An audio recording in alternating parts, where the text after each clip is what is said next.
Leave it to the rapper to explain everything. Searching for some lunch on a kitchen expedition. What you crave's in the microwave, but how about nutrition? This tiny ship is the Mayflower, carrying pilgrims in search of their dream. I'd like to borrow some aluminum foil, a clothespin, and a candle. Another hot day, huh? The challenge always lies ahead. And as long as man dreams and works and builds together, these years, too, can be the best time of your life. Well, what do you think? We have time to go to the bathroom before the next show? We can't, you old fool! We're bolted to the seats! WDW Radio, your information station. Hello and welcome to the WDW Radio Show, your Walt Disney World information station. I am your host, Lou Mangello, and this is show number 134 for the week of August 30th, 2009. Thank you for tuning in once again. With what is looking to be an historic event for the Disney company, and more importantly for Disney enthusiasts worldwide, the D23 Expo is going to have something for everyone, including a few surprises, I'm sure. And joining me this week to discuss the event and possibly even hint at what some of those surprises might be is Stephen Clark, the head of Disney's D23 community for Disney fans.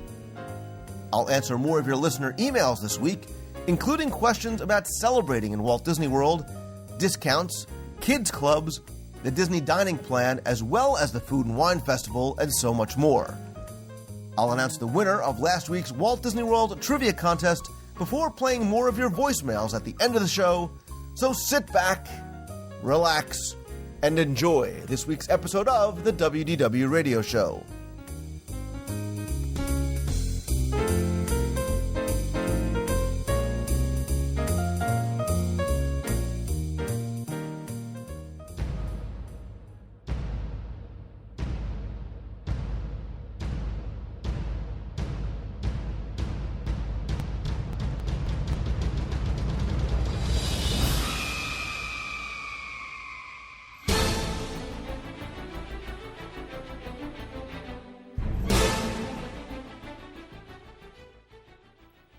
I've spoken recently on the show about the concept of bringing Disney magic outside the parks, as for years, this has been done numerous times through a number of individuals and online communities. But in the coming weeks, something is going to happen on a scale never before seen, as Disney's D23 Expo is going to take place.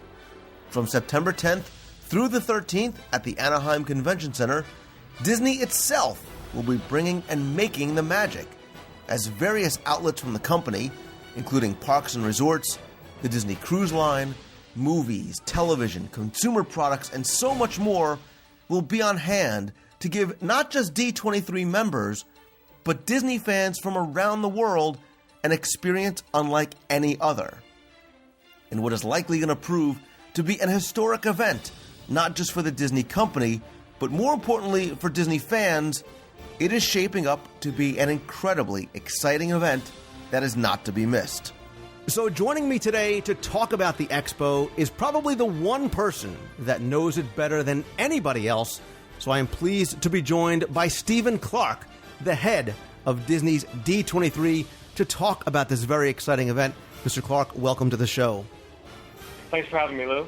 It's great to have you, and I have to say that when I first heard you talk about the event during that press conference call back in March, really, I was instantly excited about this. But I've got to say that after hearing so many more details that have been recently revealed, as well as the schedules and the guests over the past few months, and even over the past week and couple of days, I think this Expo is really going to be something special. And I'm sure that after working on it for more than a year, you may be a little tired, but you've got to be incredibly excited about it as well.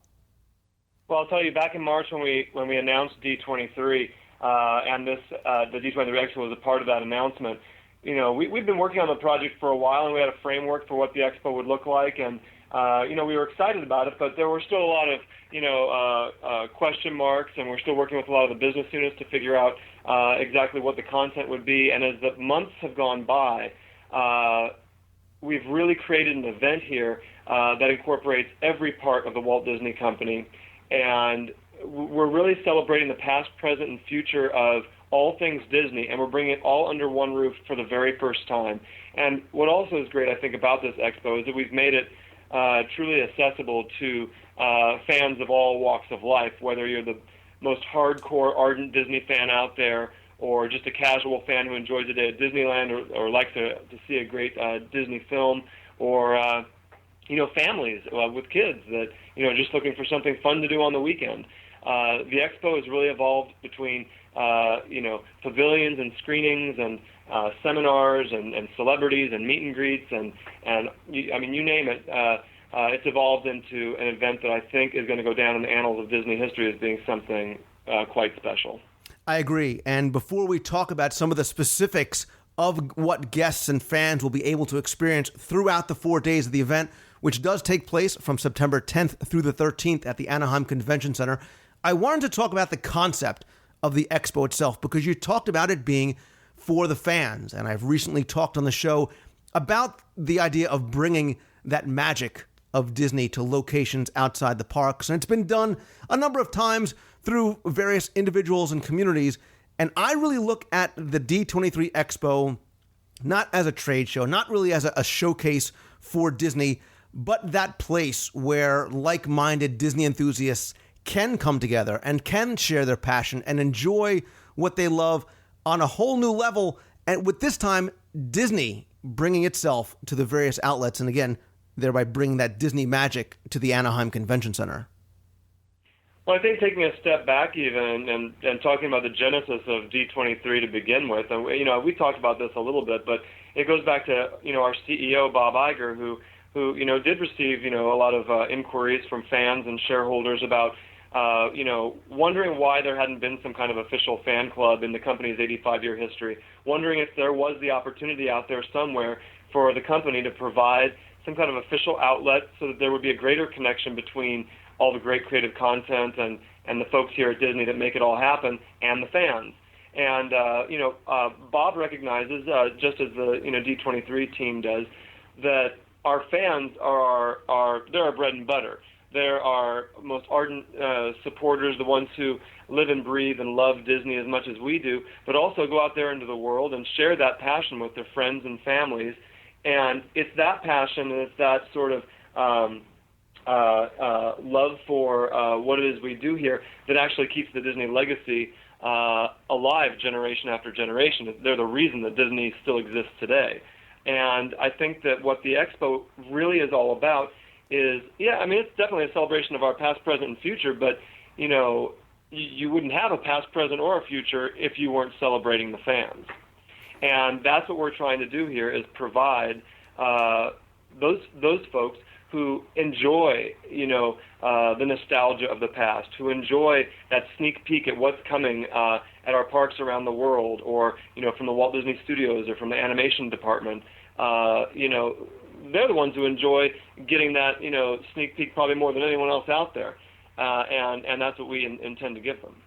Right. And to further your point, I believed from the beginning that what D23 would do would afford these people the opportunity to feel like they could belong to something, to connect with one another. And the Expo is going to give them the chance to actually meet each other in, like you said, a very, very unique and I think, agree, a historical environment. Yeah, we've done some smaller special events for our members only that have really given them a chance to meet and mingle, and that's actually been, of the feedback we've received, one of the high points, of some of these events, which we didn't really, we wanted that, but you never know what's exactly going to happen at events. And to have that sort of sense of community take form naturally is a very special quality for an organization to hold. And I think that the Expo will take that, smaller special event community and bring it into something much larger and much more fun. A lot more Disney fans all in one place, D23 members and non-members, because it's open to the general public, But I think that one thing that we really have been trying to do with the expo is not just make it something where the company is just talking to the fans.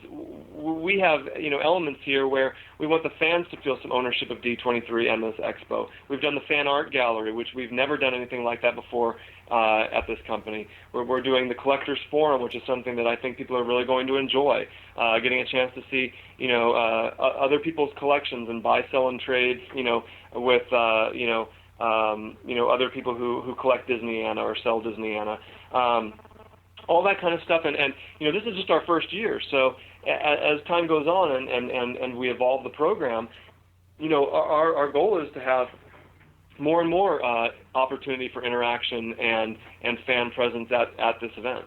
Well, and to illustrate the point that the fans are of paramount importance, I agree. I think that the Collectors Forum is a very, very important part of the expo for so many reasons, because not only are you welcoming in third-party enthusiasts and sites and collectors and pin traders, I think that's something that was unexpected and very welcome, really a testament to the fact that the event was not meant, and D23 as a whole, not meant to replace anything that's out there, but to really complement it. And to further that, interest in engaging the fans in not just an active way, but an important way, is as you look at the schedule, and we can talk about some of the things that are on there, with some of the special presentations, with some of the reveals that we're expecting to take place from Disney Cruise Line, possibly Jay Rizzullo, who knows. I think it's so important to note that Disney, for the first time, is releasing this information not just to the media, but directly to the guests and fans. Well, there's a lot of stuff on this schedule, and it's all very exciting. But for me, I have to say that the things that I know that some of these executives are going to be talking about in their presentations is going to knock people's socks off. I think there's a lot of fun surprises. As much as we've been able to say is going to happen, and as great as it all is, it's astounding. But there's more, and I think that these presentations in the arena and the seminar rooms and all that are really going to surprise folks. And there are also, really great opportunities to see, things that we really have never done before, like allowing our fans to be a part of this sort of world premiere event of Toy Story 1 and 2 in 3D.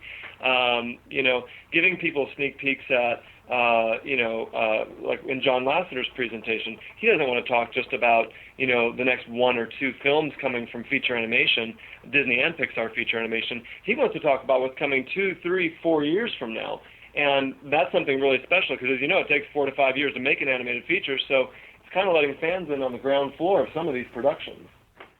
Yeah, and and we can talk maybe about some of the highlights, because I think number one, the expo is important from a business perspective because there is just this unprecedented endorsement and participation by all aspects of the company, and for the fans, there are really reasons to attend all 4 days because there is something for everyone, including kids. And I'm happy you mentioned the fact that this is for families, because whether your interest is in the parks or the films or the TV, and I have to make a quick aside that I have very much interest to see what's going to take place over at Lost University. All of the Disney company is going to be represented here, and having done the first Studios and Archives tour as part of the D23 event, I'm very, very excited to see what the Archives is going to bring. Well, I have to say, I oversee the Walt Disney Archives as another part of my job, and in June they'll be celebrating their 40th anniversary, and one of the things that we're presenting at the expo is Treasures of the Walt Disney Archives, and in that 40-year history, the Archives has actually never put on an exhibition of their own collection. They've loaned things to museums. We've let other business units utilize some of our props, costumes, and other assets for their own exhibitions. But this really is the first time that we've taken the crown jewels of Disney, and there's about 100 or slightly over 100 items that are being put on display, and opened it to the public. We've had small exhibitions here on the studio lot, but very few people get to see those. So we're talking about a representation of every decade of Disney history, from the earliest years of Mickey and Walt all the way up to Annette Funicello's, a Mouseketeer outfit, Davy Crockett's coonskin cap, Zorro's costume, Mary Poppins' costume. If you're a sci-fi fan, we actually have Maximilian and Vincent from The Black Hole will be there. We have Tron, a lot of costumes from the original Tron film. But then one thing that we added recently is a tribute to Michael Jackson and Captain EO. So we worked with Lucasfilm. George Lucas approved sending down Michael's costume from Captain EO. We have some models and set pieces and other fun things that I think people will really enjoy. But then it goes all the way up to the present as well in terms of this exhibition. You're going to see, Jack Sparrow, Giselle from Enchanted, Hannah Montana, High School Musical. They'll all be there, and this exhibition to me is almost even worth the price of admission. It's a really fun, great, nostalgic stroll through Disney history. I agree. My Archives and Studios tour was a true highlight of my Disney experience that spanned many decades. But when you said Maximilian and Vincent, you put a huge smile on my face and probably many others. And specifically, I'm happy you mentioned Captain EO, because after his untimely passing, there was very much discussion going on online about rumors and speculation and desire to have Captain EO return to Epcot. And certainly, while the installation back into the parks, very, very unlikely. When I saw this announcement, I got the sense, and correct me if I'm wrong, that Disney and D23 listened to the fans. They listened to their desire to want to see or connect with this again in some way.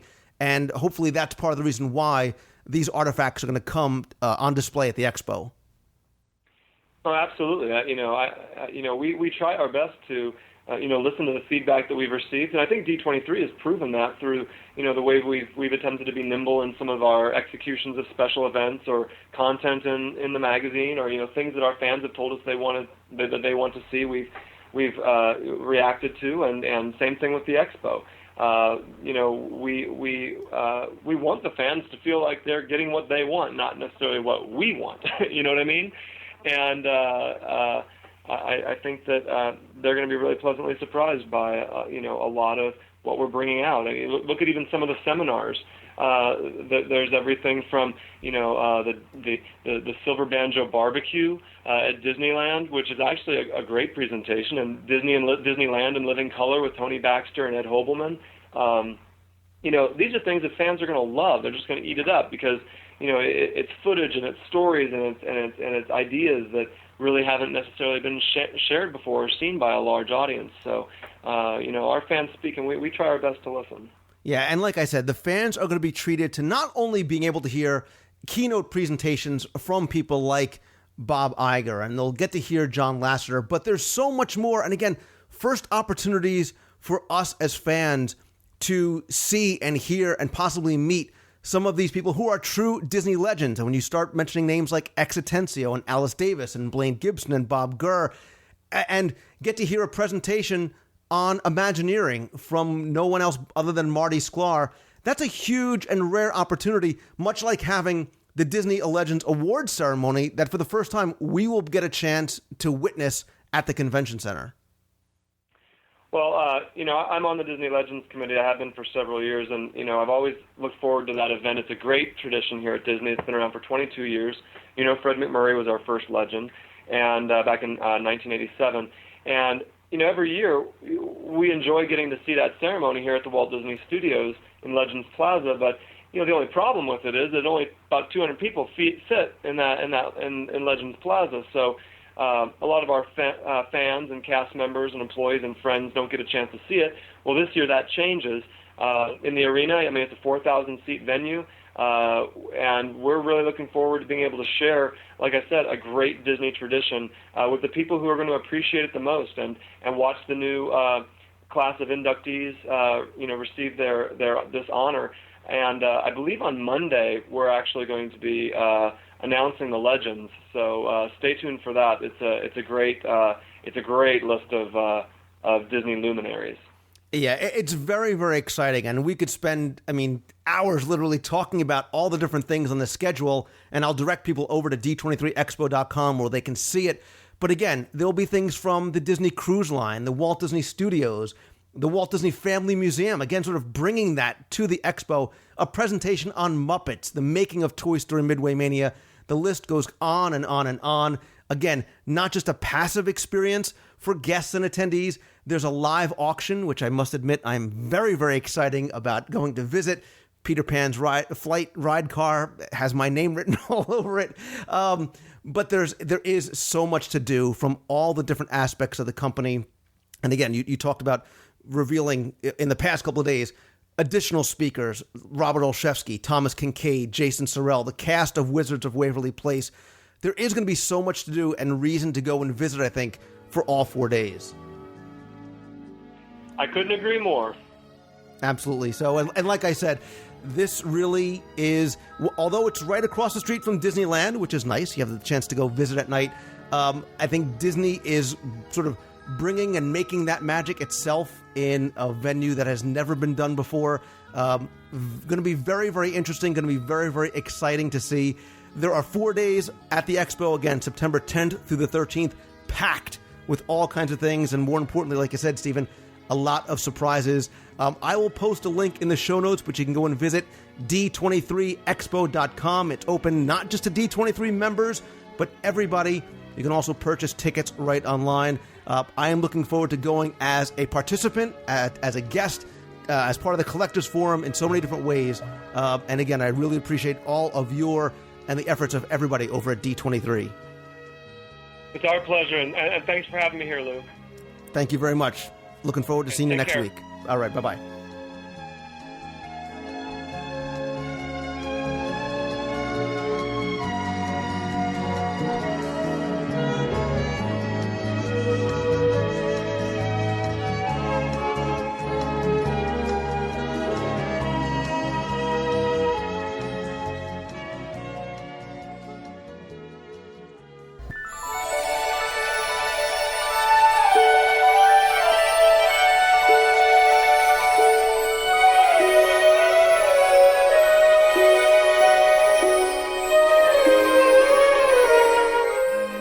It's time once again to open the inbox, apologize for the delay in answering all of your emails, and keep moving forward as we try and answer as many as possible this week. And when you think of emails, the first thing you think of is, well, I don't know, but eventually at some point you may get to my guest sitting across the virtual table from me, and that's Becky Mankin from Mouse Fan Travel. Hi, Lou. Becky, welcome back.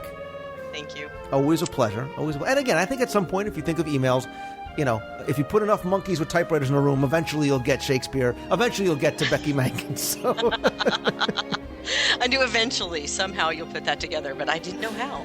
All right, listen, again, Becky, we got so many still to get through. And, I keep thinking we're going to be able to tackle more, but this is what I do. I ramble on too much with introductions, and I'm not going to do that, so let's move on. Because Megan Shearer is tired of waiting for the answer to her question. And she says, "Hey Lou, first off, I want to say that you are doing a fantastic job with this podcast. Me and my friends are visiting Disney after high school graduation to celebrate, and I just have a few questions. Number one, are there any special graduation-related pins or anything else in the parks? I looked on the website, and it seems to be pretty focused on birthdays and such. And my friends and I just want to know if there's any way to make our specific celebration extra magical." Let's hit this one first, Becky. This is an easy one. First thing I'm thinking, celebrate buttons. Oh, absolutely. And yeah, by the way, they do have the graduation T-shirts, pins, etc. in the stores when you get there. But yeah, celebration pins, absolutely.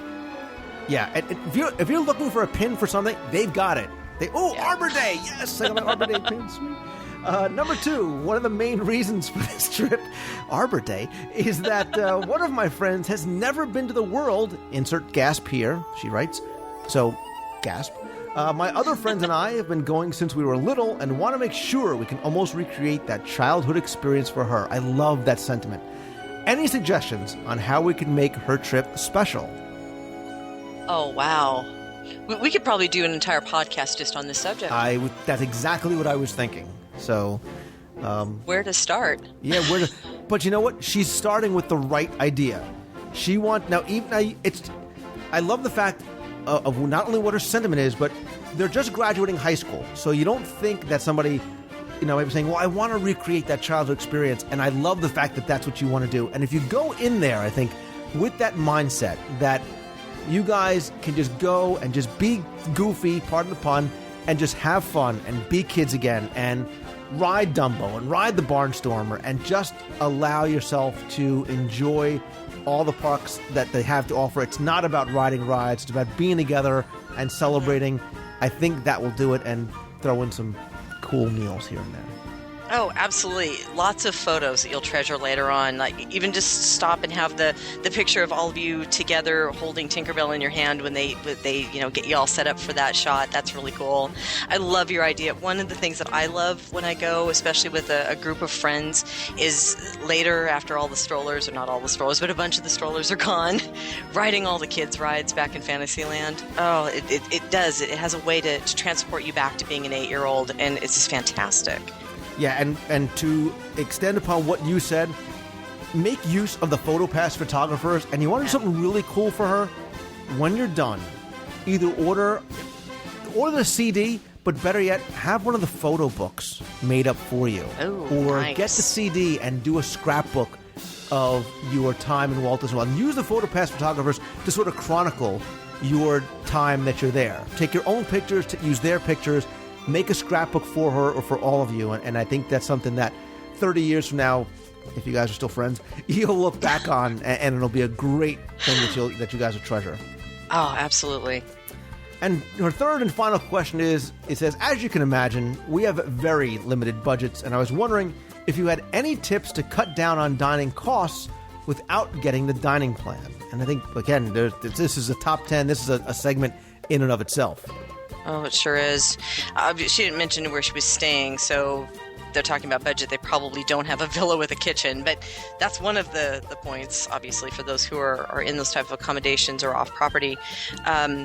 Having transportation offers the ability to eat some of the meals in the area around the world, or go to a local store for some of the basics.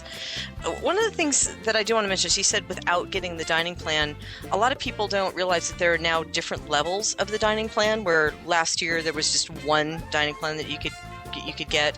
Now they do have a lower cost quick service version of the plan, which just gives you 2 quick service meals and 2 snacks. It's about $10 or a little bit less per person per day. That's a little bit more economical. That was their answer to people who were looking for some a different economical plan.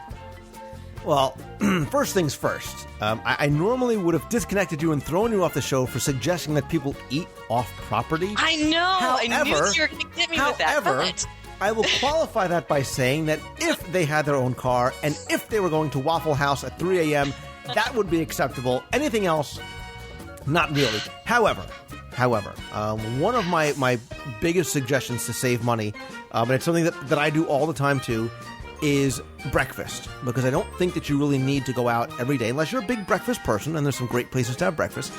You can either have breakfast in the room or just go and grab a muffin or a bagel or whatever it is on Main Street or in some of the resorts, wherever it is that you're staying. A great way to save money there. You know, if you have a car and you're with somebody that has a car and you can go to a grocery store and bring back Pop-Tarts or whatever it is, trust me, when you get to college, you'll be eating Pop-Tarts left and right. Eat in the room. Counter service meals, especially for lunch. Don't go to table service meals for lunch. And when it comes time to have dinner, look into maybe having a light lunch and then having a very, very early dinner where you can take advantage of the often cheaper lunch menu and still get a lot of the same menu items that are there for dinner, and then have a snack somewhere, later on if you get hungry later on at night. Yep, absolutely. Most of the resorts have the refrigerator available to you, or of course you can have one brought in so that you can take advantage of that. So if you do go out to a local store, like you said, get a muffin in the morning, get a couple of things you can just have to get you going, and try to skip there. And sorry about going off property, but sometimes you just got to do it, Lou. Well, again, Waffle House is the only exception. So, but yeah, I mean, you can even bring down with you, like in your bag, you want to bring down some energy bars and stuff like that. Very easy way to do it. So, absolutely. Anyway, the next question says, "Hey Becky and Lou too. Did you send it? Is this from you? My husband and I are both nurses." I'm going to keep going so you don't have time to comment. "My husband and I are both nurses, and I've discovered the WDW Swan and Dolphin discount for nurses. Good for you. Becky, can you tell me, how do you get that discount? And can it be applied to a Magic Your Way package, or do you have to book a room-only reservation and then order tickets a la carte, thereby being excluded from adding the dining option? Follow along. We are planning to purchase annual passes in the future, but have not yet done so. Also, Lou, gotta say, the show is fabulous, and it keeps getting better. I'm never disappointed. Love the calendar, audio guides, and Celebration magazine, too. Kelly, I'm smiling. Thanks for bringing us the magic at home," and that's from Kelly. So, all right, Becky, her Swan and Dolphin nursing discounts. Hi, Kelly. I'll send you the check later for that. Anyway, Swan and Dolphin Resorts do offer discounts for nurses, for RNs, LPNs, as well as teachers, military, some other government workers as well. But unfortunately, it is a room only. You cannot apply that discount to a Magic Your Way package. And it has to be booked through one of your travel agents can do it for you, but it does have to be booked with Swan and Dolphin. So given that, and of course those discounts can be as low as $129 a night at Swan and Dolphin, but they go higher depending on the time of year that it is as well. There's a lot of blackout dates for those offers too, so you have to kind of be careful of that. Because of that, and you're talking about possibly getting an annual pass, this might be a good time to jump on that annual pass bandwagon, because then you can check for annual pass discounts on the room, and you can also add the dining plan to your annual pass discount and make it a package as well. So if an AP is something you were interested in, that might be a good option, because that'll also get you, if you don't want to go the dining plan, you can also apply it to some other dining discounts as well. So there's a lot of benefits to that. I was going to say, the AP, that's something we should talk about one day, is the benefits of the annual pass, because they are so far beyond just saving money on theme park admission. The tables, absolutely. Getting and using the Tables in Wonderland card the right way is a huge, obviously from a food person, a huge benefit. And that's just one of them. There's also merchandise discounts and so very much more. So, excellent. Yeah. I do want to just throw out there, for those of you who are taking advantage of the discounts, the nurse discount, teacher discount, they do require you to have and to show identification, either your certificate or your hospital ID, when you do check in. So make sure you've got that with you, otherwise the discount wouldn't apply. I had read do you actually have to bring a pay stub too, so you have proof of employment? You can. That is one of the things that they will accept, is identification. Okay. There you go. All right, next question comes from Craig, and he says, "Hey Lou, I'm pretty new to your podcast, but I'm a true Disney fanatic and thus know of you." He wrote this, not me, and you're a legend. Thank you, Mom. Anyway, my wife, my daughter, who is just 7, and my 4-year-old boy are from the UK, but we live and have a house in Claremont 3 to 4 months a year. Awesome. The pros and cons of living overseas. July 31st, 2009 is our 10th wedding anniversary. Congratulations. We will be in Claremont that day, and I want to do something, again, very special. I was thinking of booking a couple of nights at the Poly or the Grand Floridian. I know you get a lot of these requests, but we want to include the kids. So where to stay and eat? Yes, food. What would you suggest? Many thanks and be safe. And that's, again, from Craig. Oh. So first question, Becky. Polynesian or Grand Floridian?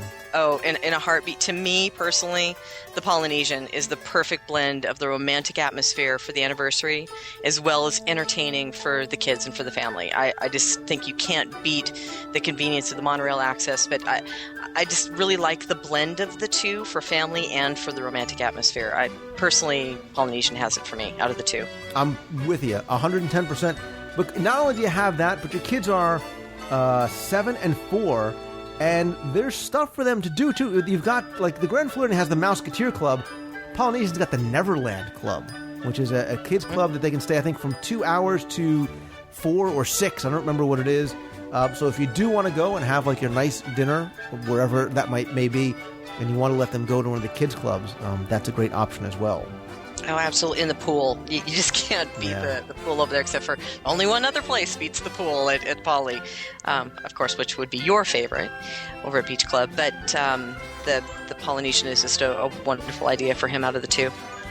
All right. So we answer this question every show, but he wants to know, now that we know where he's going to stay, where should he eat? And I'm actually going to tell him to take the monorail over to the Grand Floridian, so he gets a little double dip. He gets a little bit of both. Mm-hmm. Narcoossee's, Citrico's. You can't go wrong with either of those two choices. Yeah, and Citrico's is one of the ones that popped into my head. I think that would be a really good idea, but I can't, for some reason, I can't unhook from my favorite, the California Grill, either. That is right there on the monorail line. If they put the kids in the kids' clubs and they want to do something romantic up there, watch the fireworks, go back, that's a great option. And if they have a chance for a meal with the kids somewhere else down the line, or if they aren't looking for the quiet romantic dinner, but something kind of fun and special with the family, I gotta say I love Ohana. Yeah. You know what, though? Yeah. I'm going to change my answer because I can. Because you know why? It's his 10th wedding anniversary. Yeah, and you only have a 10-year anniversary once or twice, depending on how. But so you know what, Craig? If you want to do it and you really just say, let's, and you're going to go to the Grand Floridian, I'm going to throw Victoria and Albert's out there again. Yeah. You want to talk about the ultimate romantic dinner experience? Your wife will. Not that she doesn't already. She will love you if you take her to Victoria and Albert's. That is a very, very special place. And I still have the menus that they had personalized for us from my honeymoons when Chris took me to that wonderful romantic restaurant. Wonderful place for a special celebration. Yeah, and I'm looking forward to our next research trip there. So the next question comes, and it says, "Hey, Lou, this is Corey from Tennessee." You like that, right? Your show rocks, and it helps me through the 51 weeks out of the year that I'm not at Walt Disney World. Anyway, here you go, Becky. On the last few shows with Becky from Mouse Fan Travel, she has asked for suggestions for a sign-off line. Oh, boy. Your email, you've begged for it, it's here. Lou, like you, I am a huge fan of Horizons, and the following line just came to me. If you can dream it, we can book it. What do you think? Hope you like it. Thanks for everything you do. Corey from Knoxville, Tennessee. Say nothing, Becky, because I want to hear you sing it. Sing it? Sing it. Sing it? Sing it. Come on. Sing it. I promise I'll lay down the Horizons music behind this. Come on. Lou? All right, that's for another show. Corey, I like that. I might, and actually, it's fairly accurate, too. I might have to give that one a try. And I almost sang it. I almost sang it for you, and then I was like, wait a minute, what am I, crazy? No, people would much rather hear you sing.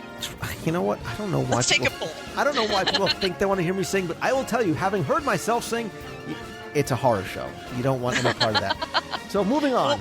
We'll work on it. Yeah. We'll do a duet later. I think not. Next email comes from Dave Holloway, and he says, Lou, the last time my wife and I were in Epcot, the best place in the world, he says, we listened to the Voices of Liberty, some of the best voices in the world, I might add. I remembered seeing a CD that they had done in the gift shop next to the American Experience. I was running low on cash, didn't like to use credit cards. I told my wife I would order it when we got home. Unfortunately, I have had no luck finding the CD anywhere. My friend that goes 2 times per year can't get me one until Thanksgiving, as he went to the Magic Kingdom 2 weeks ago. Is there any way to order this CD, or do I have to wait until December when we go back to Epcot to buy one? Dave, we have good news for you. We do. We do. And I'm going to tell you what it is. Because you can. I was going to guess. Because there's 2 ways that you can get it. There's 3 ways that you can get it. 1, say, you know what, I'm going to hop on a plane, go down to Epcot and go buy the CD myself, which is a great excuse to go buy the CD. But on the alternative, you can visit the libertyvoices.com website, which is the website for the Voices of Liberty, or you can contact Walt Disney World merchandise via phone or email. I know that they can normally get you pretty much anything that's sold in the parks, especially if you have some sort of identification number for it, or they can look it up for you. You can buy it over the phone or through email, and they will send it to you. I'll put that that information in this week's show notes. How about belting out a little Voices of Liberty for us? Oh, wow. I didn't think so. Tell you what, I will work on that karaoke voice eventually. We will do something. I will see. Lou, I need your help. My fiance and I are getting married in January, and after getting engaged at Disney, we knew that we had to spend at least part of our honeymoon there. So we're going to be there for 3 nights before heading out to Port Canaveral to catch our cruise. Very nice. Now, unfortunately, we couldn't do the Disney cruise, but we're heading out on something called Royal Caribbean. Anyway, we're going to be coming back on the 9th. I got to show my love to the Disney Cruise Line. Disney Dream 2011. We're going to be coming back on the 9th, and then we'll be staying another night in a Disney hotel because I'm running the marathon the next day. Dude, running the marathon after your honeymoon, awesome. I have been to Disney, a million times, but I don't know the answer to this question. Is there anywhere on property that I can park my truck and leave it while we're on our cruise? We want to take a cab or something to the port, so it'll make things much easier, not to mention, I think you have to park your car there for a week. So thanks for reading. Let me know if you know anything. Thanks so much. That comes from Jeremy Johnson. He's Disney Guy 87 on the forums. Jeremy, that's a very interesting question. Although I think that you're insane for doing the marathon after your honeymoon.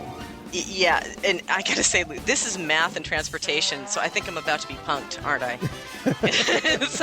And just side note, thanks to all of you who came to my rescue, by the way, on the math. Hey, move along. Address the question at hand, would you please? Okay, anyway, the question at hand.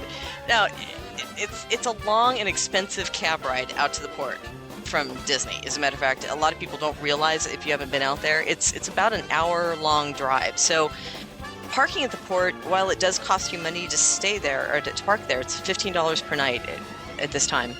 So for a week, just over $100?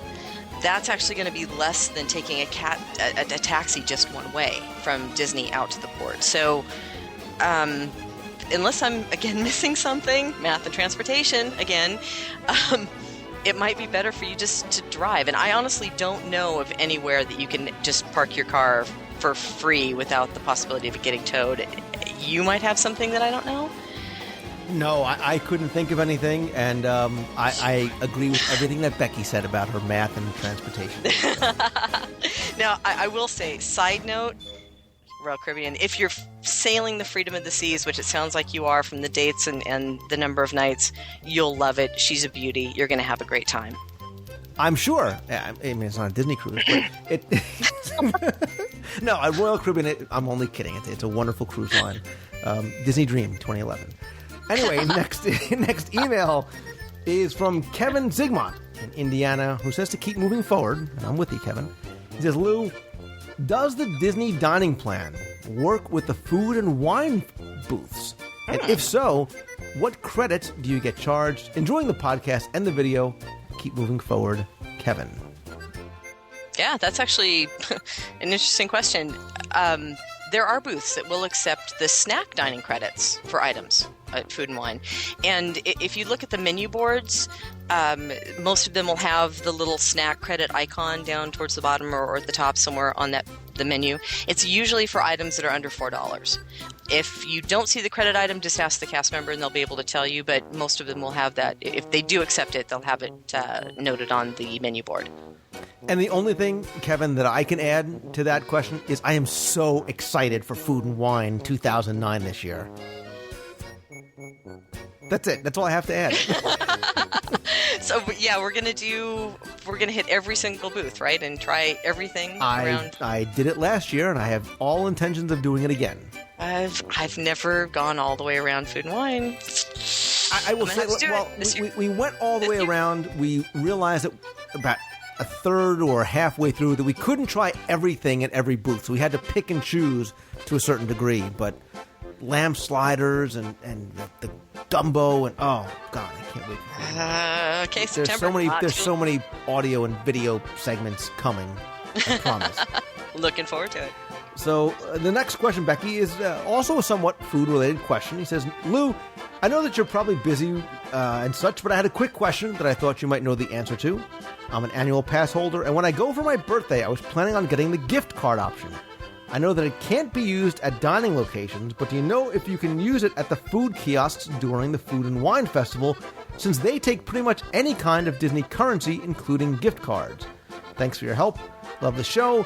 I love it so much that once a week is not enough. Carrie Sue Callahan, do you want to see me go to an early grave? She's gone back, listened to all the episodes, for which I really do appreciate. And again, that's from Carrie Sue Callahan. So, again, food and wine and a sort of a dining card question. Can she use her birthday card at the kiosks? Now, these birthday cards, guys, are really, really, really, really, really restricted. You can't use them for dining at dining locations. They're restricted on how and where you can use them. The fine print says that they cannot be used for food items. So I've never tried using one at a kiosk. I'll probably have to try that when I come down there for my birthday. But I'm assuming that it means no, because of the fine print saying it can't be used for the food items. Most of it is basically meant for use on merchandise. Have you heard anything different?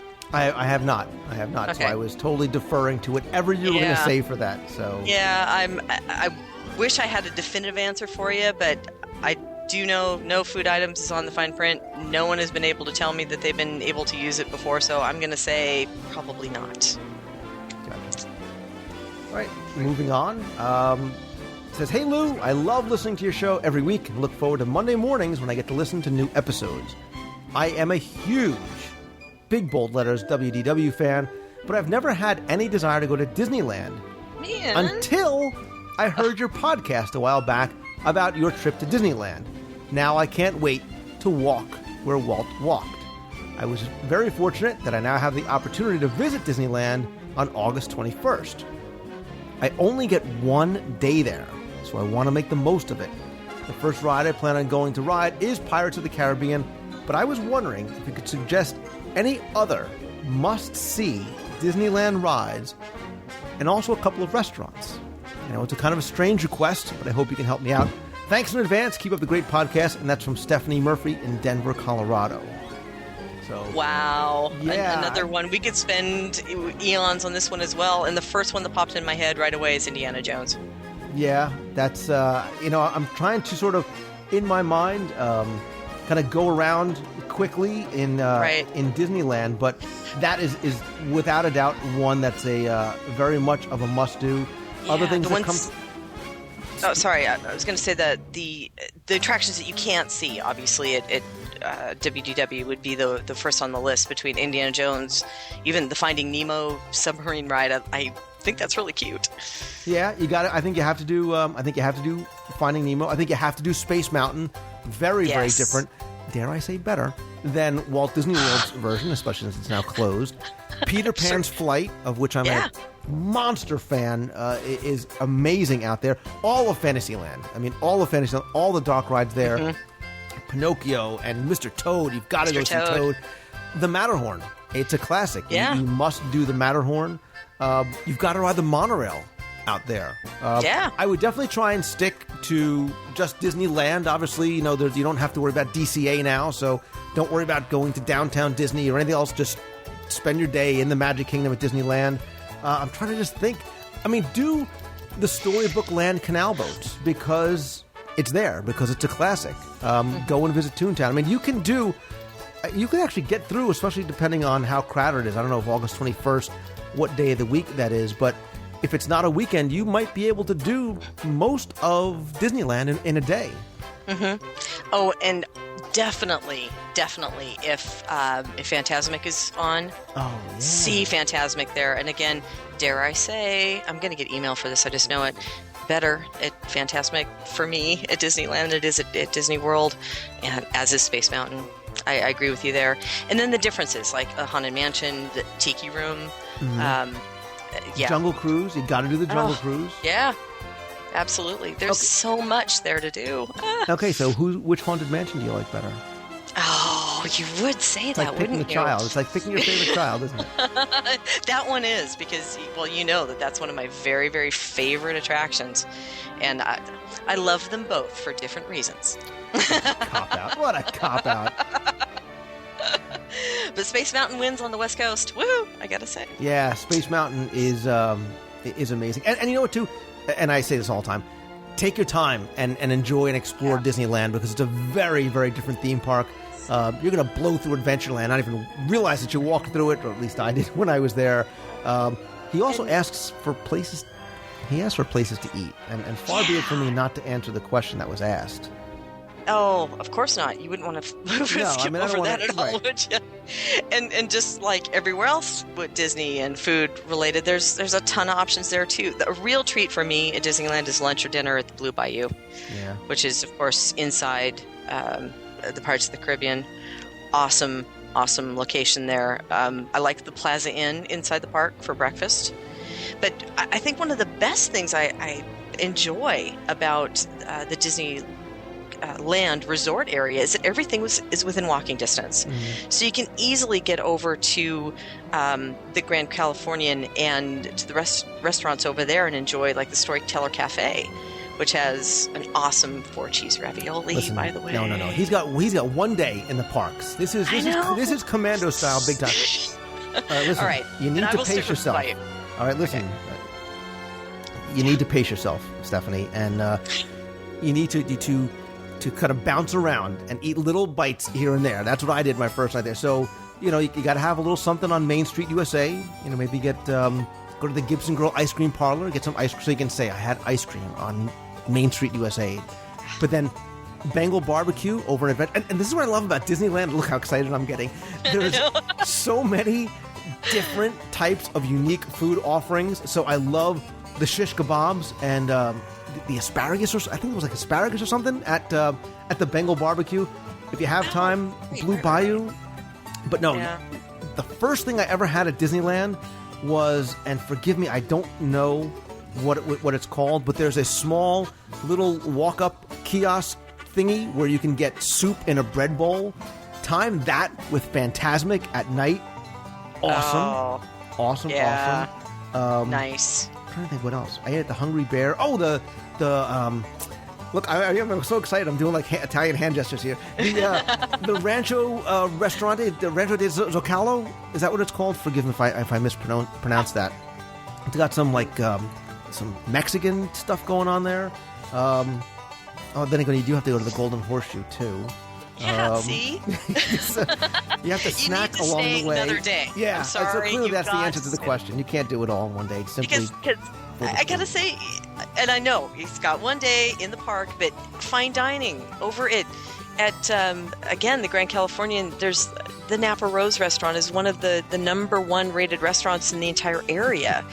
And then, of course, the Disneyland Hotel has the Steakhouse 55. I'm getting hungry. But there's just a lot to choose from. We could keep going and going on this one. I do want to mention one more thing just about the park itself. Do one thing when you're in the park. Stop outside the fire station and look up at the window that has the lamp in it. Because that is the place where Walt sat and watched his guests out the window. I think that is one of the most special locations of all the Disney places that I'm at. So definitely take that in when you're there. And while you're walking there, you can be eating your popcorn or something that you got gathered over in Adventureland. Like they have the cool fruit thing, like the fruit cart over there. A lot of fresh fruits and stuff out there. Healthy stuff. There's so much. Sorry. God, I need another Disneyland trip. Stat. Again. Becky Mankin. I've got it. I got you down. All right, we got to move on. I spent way too much time. I'm sorry. I take it down a notch. Hi, Lou. I'm at Walt Disney World this week and spent yesterday in Epcot. As my family and I were entering World Showcase, I saw Dan Cockerell, Vice President of Epcot, along with several Epcot managers. I recognized Dan from the video you shared with us, but I didn't feel comfortable just walking up to him and saying hi, and thanks for what you do and your team do to make Epcot so special. Now I wish that I had. So what's the best way to say thanks to a high-profile Disney executive when you see them in the parks? Thanks for all you do. That comes from Brian Hubbard in Indiana. And other than throwing Becky's name around, Brian, you don't really need to do anything, because everyone, without exception, is so approachable. And by way of example, I saw we're at, for Epcot's 25th, we're wandering around with some friends. And who do I see just sort of, strolling, meandering around, but Marty Sklar, just hanging out, and people not recognizing him, nobody. And we went up to him, started talking with him, and 20, 25 minutes later or so, we finally excused ourselves and let him go on his way. But it's Marty Sklar. And I think, Becky, that's how everybody is. And I think that's what differentiates the cast members, again, as we talked about in a prior email segment, why they are one of the 7 wonders of Walt Disney World, is that you're encouraged to go and talk to them. And the most rewarding thing for them is to have you go to say, hey, you know what? I really appreciate what you're doing. Especially somebody like a Dan Cockrell, who is not a frontline cast member who normally might get that sort of response from somebody. Yeah, absolutely. I've heard management talk directly to me about how much they enjoy talking to guests, and they appreciate the comments, and they love the interaction. They love to hear the thank yous and the accolades for all of their hard work. So don't be afraid. I know people sometimes see the management folks running around with the pin trading and are kind of afraid of walking up to them to talk to them. Some of them use the pin trading lanyards to help people, allow them to be approachable. So no, if as long as they're not, of course, giving a presentation on a podium or something, you should always feel free to walk up and talk with them. They would very much welcome it. Absolutely. And Dan Cockrell, I've met him a couple times. Very, very nice, very approachable guy. Really enjoyed my conversation with him, especially after having a chance to meet and talk to his dad as well. So the apple clearly not falling far from the tree there. So, Becky, the final question this week, and I'm not going to try and trick you because it says, hey, Lou, I only just discovered your wonderful podcast, and I'm having a great time listening to the previous 100-some-odd shows. It's very interesting to hear which of the rumors in the rumor mill actually came or are coming true. I'd like to thank you for all of your work. It must be hard work having to go on lots of research trips to Walt Disney World. Oh, Chris Norwich is a comedian, I see. Myself and my girlfriend have just spent a long weekend in Disneyland Paris, and it has whet my appetite for a trip to Walt Disney World in the summer or autumn. Disneyland Paris is very nice, but doesn't quite have the same magic as Walt Disney World. Listening to Roy E. Disney dubbed into French and then subtitled into English is very strange. So I have a question for you. My girlfriend Katie is a huge fan of Mary Poppins. And our next trip to Walt Disney World, I'd like to do something special for her that hopefully involves Mary Poppins, whether that be a dining experience or something else. Thanks again, Lou. And that comes from Chris Norwich in England. Wow. Well, of course we have Lou here that you could hook him up now, right? You got the in. Fabulous interview, by the way, with Julie Andrews. just to throw that at you. But obviously, Mary Poppins, one of my husband's favorites as well. She regularly shows up for breakfast at 1900 Park Fair over at the Grand Floridian Resort. That is one of the ones that you can pretty much see her at. I also know she's commonly seen in England out at the World Showcase just for meet and greets and pictures and so forth and autograph signing. But the 1900 Park Fair is the one that I'm aware of. Right, and that's exactly what... First of all, thank you very much for your kind compliments about Julie Andrews. And you're going to set him up, right? You're going to hook him up with, just to make sure that she gets to, yeah. Yeah, well, my daughter now thinks, because we watched Mary Poppins the day after, I said, I talked to her. I talked to that woman. So that evening she comes to me and says, Daddy, the next time that Julie Andrews calls you, can I talk to her, please? Oh. And I said no. Because she's not going to call me back. But anyway, yeah, 1900 Park Fair. Honestly, I love this character meal. I love where it is. I love the decor. The food's actually very, very good. And he's right. There's something about seeing and meeting Mary. I mean, princesses are princesses, but there's something so elegant and so charming about Mary Poppins, and this is a great venue to see her and talk to her. You can also see her, like I said, on Main Street during the parade. Sometimes you'll see her wandering around. You can also see her in the UK. But I think she would really enjoy having a character meal at 1900 Park Fair. Absolutely. And one of the things I have to say, especially with Mary Poppins, because she is such a free spirit, as we all know, it's really fun to just watch her when she's doing her autograph sessions and when she's meeting people, like in the UK. She is just fabulous with those kids. And one of the best memories that I have is Chris and I, my husband, were watching her interact with a child, a family. There were 3 children. And at one point, Mary Poppins just grabbed one of the little boy's hands and went running off to a bench and sat down with him and had private time with just that little kid. And man, that made his day. I remember that as being a really wonderful memory. Yeah, and I have to tell you, I have a new desire and anticipation of seeing Mary Poppins now in the parks after having talked to Julie Andrews. So I might actually see you at 1900 Park Fair, because that's next character meal on my list. So there we go. So what a great way to end this email segment with food and Mary Poppins. It does not get any better than that.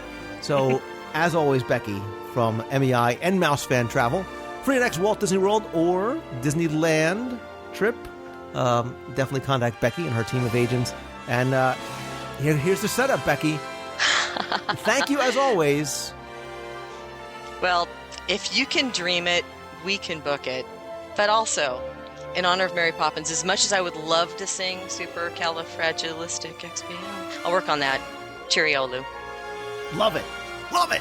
Awesome. Thank you. And I got you to sing, too. That was not singing. That was singing. Oh, that was not singing. You have never heard me sing, and there will be a day when you will hear me sing. You just won't be it now because I have been out of training for 20 years. Of all things, that's one of my little hidden talent things that I don't talk about very much. And you're not recording. You stopped. Oh, I have not stopped. This is so going in the show. Oh, don't you even. Don't you There's even. So a jelly rolls or a kimonos night coming up for you.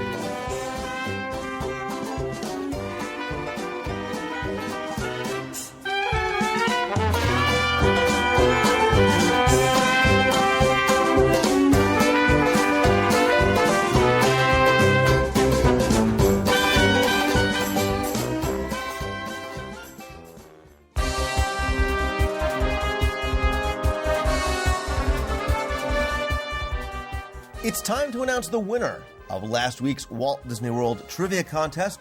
As you recall, I asked you 5 random questions about Walt Disney World, asked you to answer them in order, and email me, and from all the correct entries, I randomly selected one winner. But before I tell you who the winner was, let's go back, go over the questions and the answers. First, I said in Jim Henson's Muppet Vision 3D, Waldorf and Statler, the crotchety old men up in the balcony, talked about a very moving moment in the show, and I asked, where did they say they thought the show should be moved to? And of course, the answer was Pittsburgh. Number 2, I asked you what show or attraction takes place on Soundstage 15 over at Disney's Hollywood Studios, and that, of course, is Rock and Roller Coaster starring Aerosmith. Question 3, in Ellen's Energy Adventure, Dr. Judy Peterson is a professor of energy at what school? Princeton University. Question 4, I asked you a line from a Walt Disney World attraction, and it went a little something like this. First comes G, then C and D, and then you got to go back to G, but you got to be quick. Well, that is from the Fractured Folk Song at the Country Bear Jamboree. I would have just taken Country Bear Jamboree. And number 5, in the current version of Spaceship Earth, I said a family in one scene is watching TV in the 1960s. What were they watching? And they were watching man's first landing on the moon. So once again, you guys did awesome on this. So many of you got all of these correct. But the random winner this week is Christine McKay. So Christine, congratulations. Please email me your address. I will get you a prize package out, which is going to include this week the Fantasyland audio guide to Walt Disney World, a WDW radio button, a luggage tag, and who knows, maybe I'll throw in another little surprise as well. Thank you, and congratulations to everybody who played. No new contest this week, but definitely stay tuned. In the next couple of weeks, we'll have another trivia contest, or in the world of You Heard This contest, maybe something a little bit different. So definitely stay tuned. And again, thanks for playing.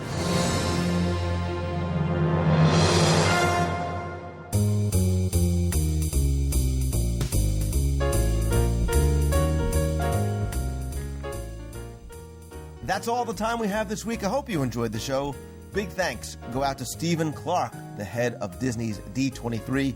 Looking forward to the D23 Expo in just a few weeks from September 10th through the 13th at the Anaheim Convention Center. I'll not only be at the Expo as a Disney fan, but I will, of course, be covering it for the show. I'm also going to have a table in the Collectors Forum. There, I'll be selling my books and my CDs, but more importantly, I'm looking forward to meeting other Disney fans, hopefully some listeners as well. Again, I will be there from Thursday through Sunday. Please come by and say hi. For those of you that can't make it out, like I said, I will be covering it for the show with audio and video, and no promises as yet, but I will tell you, once I get to the venue, I'll see if I can work out the logistics, but I'm going to try and broadcast a live feed right from the Expo, much as I did a few weeks ago at the Seattle meet. I'm going to try and broadcast audio and video, have the interactive chat, lots more. Again, please stay tuned for more details and information as we get closer, as well as Twitter and Facebook. Thanks also to Becky from Mouse Fan Travel for helping out with the emails, and congratulations and thanks again to everybody who played and entered this week's trivia contest. Big thanks to everybody who came out to Typhoon Lagoon this past weekend. We had a great fun time meeting and spending the day with so many of you. We rode Crush and Gusher, we swam with the sharks, we rode the lazy river, of course the wave pool. Let's not even get into the mini donuts, which were phenomenal. But thank you to everybody who came out. I really enjoyed having a chance to meet all of you. Don't forget, September's meet of the month is going to be Saturday, September 26th. That's the Everest Adventurers Weekend, Everest Challenge, Food and Wine. I'll put a link in the show notes where you can find out more. You can RSVP over in the forums or in Facebook. And again, stay tuned for upcoming meets of the month. October is going to be Tower of Terror Race Weekend. Lots more coming up there as well. Stay tuned to the site for new videos. I just posted a new video sort of eating around the world and snacking around the world over in Japan. More to come, I promise.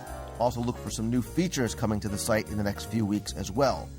Speaking of emails, if you have an email that you want answered on the show, you can email me at lou@wdwradio.com, or if you want to be heard on the air, call the voicemail at 888-703-2171.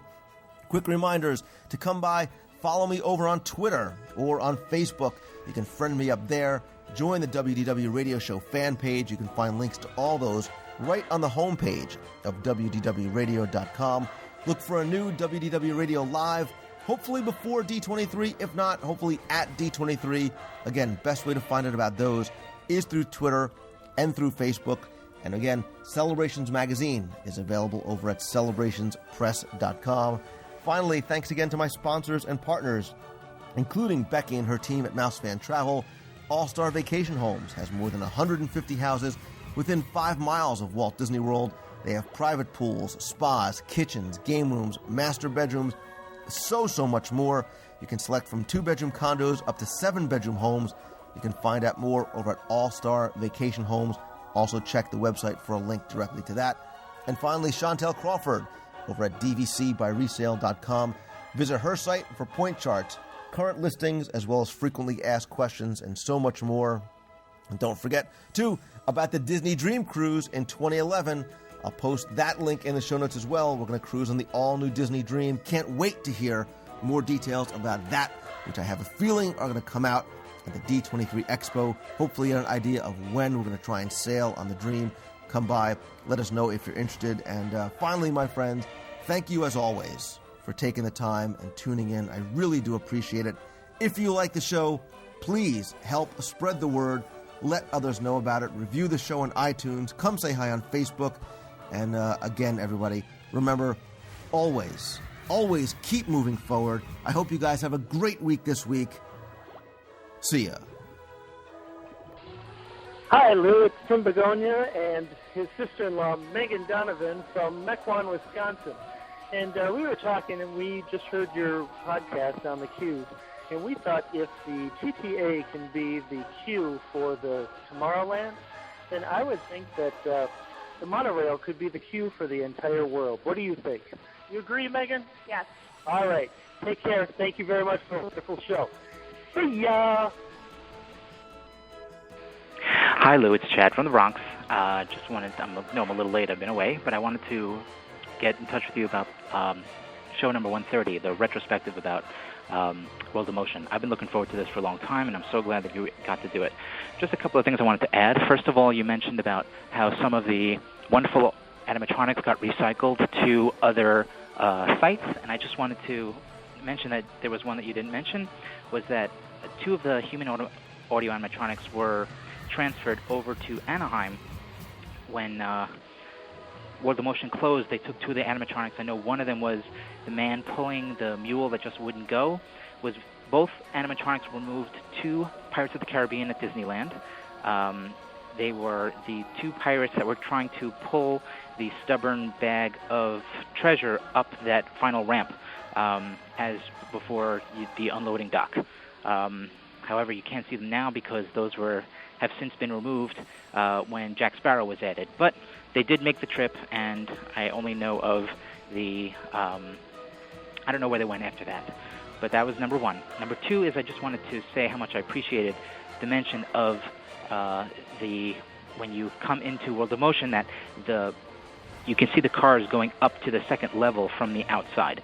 Now, this is classic what John Hench had mentioned in his book about using kinetics to increase excitement. And I have to say that was one of the most exciting attractions to go to during 1980s Epcot because of that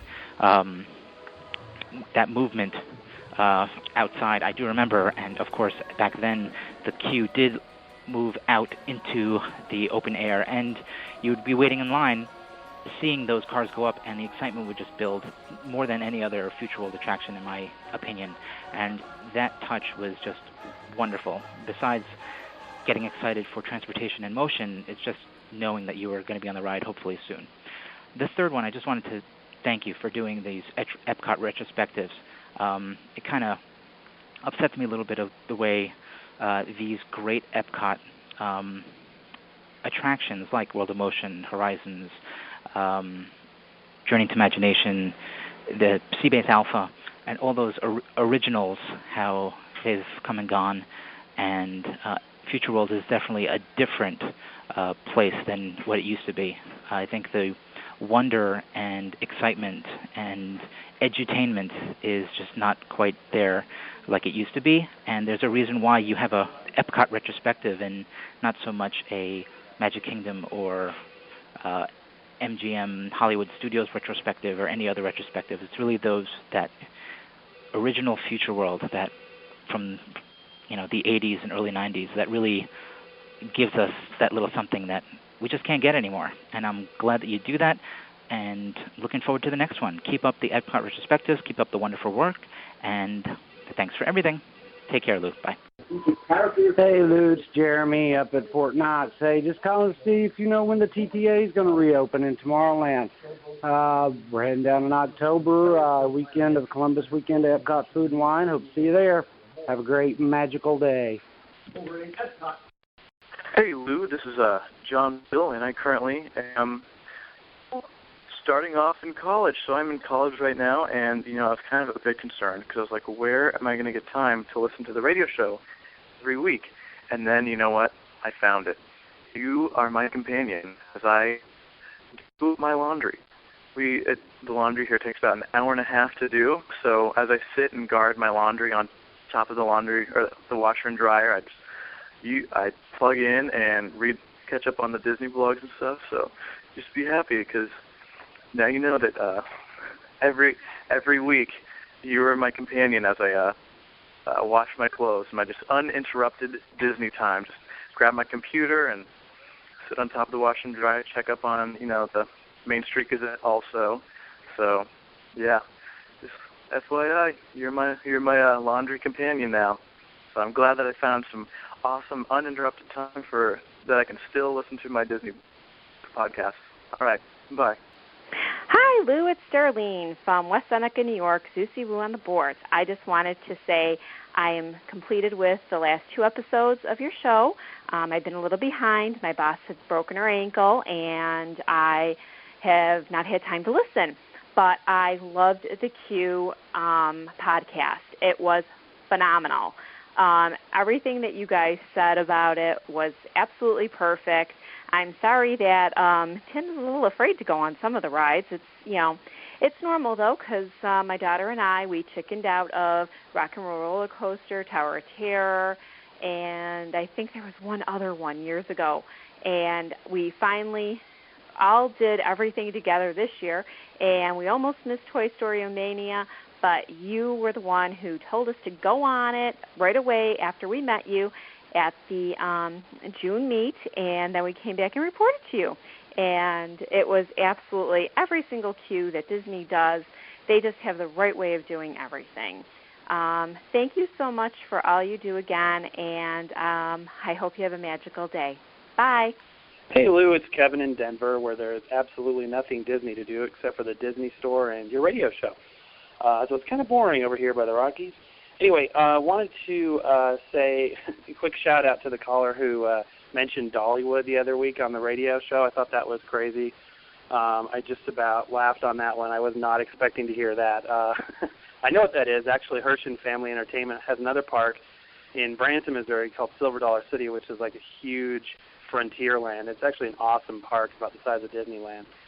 Really cool park, but I was not expecting that, but that was pretty cool to hear.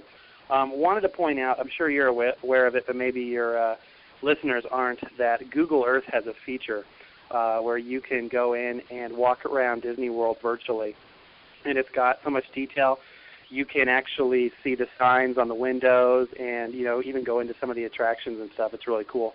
But one of the best things to do is actually listening to your audio guides and to listen to those and go on the Google Earth virtually at the same time. It's really cool. They have all the Florida parks there represented virtually, which is really cool. Anyway, just thought I'd point that out. Thanks for the show, and talk to you soon. Bye. Hey, Lou. This is Jesse DeSeglia calling from on top of Chickapin Hill on Splash Mountain. I thought you might want to take a ride with me. Here we go.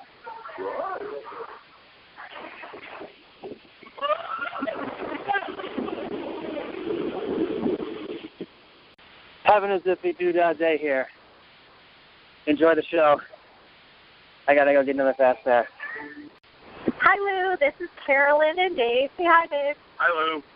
In Maine, and we love the show, and we are planning a trip to Disney for December 2010. It is never too early to start your planning.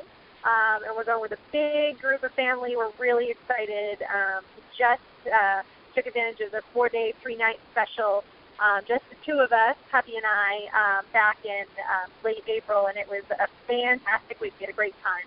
We just wanted to say we love the show, and we would love to hear more about pin trading, because we're very new to the pin trading thing, and we are always a little nervous that there's some rule that we don't know that we might be breaking. So we'd love to hear more about pin trading, even the history. We love to geek out on the history stuff. And we're also very interested in DVC. We listened to this week's podcast, and that was a great intro to DVC, the retail market. So looking forward to hearing, your next show, and we're going to have you help us plan our trip between now and a year and a half from now. So thanks so much. Keep up the good work, and we're looking forward to the next show. Bye-bye. Hey, Lou. This is Ron Thompson. I'm Hedgehog22 on the forums. And I was just listening to show 132, kind of a week behind, when you're talking about Disney World queues. And I'd like to submit a queue that is actually at Disneyland Park, but I think is absolutely the best Disney queue of all, and that's for the Indiana Jones Temple of the Forbidden Eye. The queue there is incredible, from the cave with the bamboo and the crushing roof and the spikes and the chest with the rope that says, "Please do not pull," but of course everybody pulls on it, and I think that one, the whole area is fascinating, and so I would submit that as the absolute best Disney queue of all time. Thanks. Bye. Lou, hey, this is Amy from Baltimore. We're standing in line waiting for the rock and roller coaster. We just got in the queue. We just got inside, and my daughter found a hidden Mickey on the floor under the mat. She moved the mat, and there was a little hidden Mickey. We're enjoying everything. We enjoyed your last podcast and all the queues, so it's made our trip here very enjoyable, checking things out. And we've also taken your advice. We're staying at the beach club. Love the pool, love the hotel. Great place to stay. Thanks for the great show. Love it. Talk to you soon. Bye.